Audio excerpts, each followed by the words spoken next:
Eta adierazpen instituzional batekin hasiko gera. Emakumeen aurkako indarkeria adierazpen instituzionala. Eusko Legebiltzarrak biziki eta erabat gaitzesten du Josuneren heriotza. Emakumeen aurkako indarkeriaren ustezko beste gertakari baten biktima izan dena. Legebiltzarrak bere laguntza eta dolumina agertzen dizkie biktimaren senidei eta urrekoei. El Parlamento Vasco condena dicha muerte, así como toda manifestación de violencia contra las mujeres o discriminación sexual. Entendemos que la violencia sexista es la expresión más grave de las desigualdades entre mujeres y hombres, derivadas de relaciones de poder y de sometimiento de las mujeres. Eusko Legebiltzarrak herritarrei eskatzen die har ditzatela konpromiso pertsonal eta kolektiboak emakumeen eta gizonen berdintasunaren alde.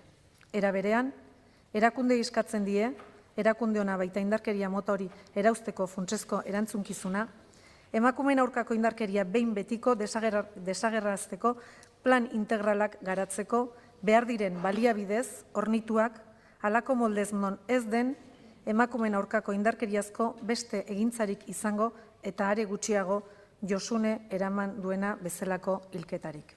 Minutu bateko isilunea egingo dugu.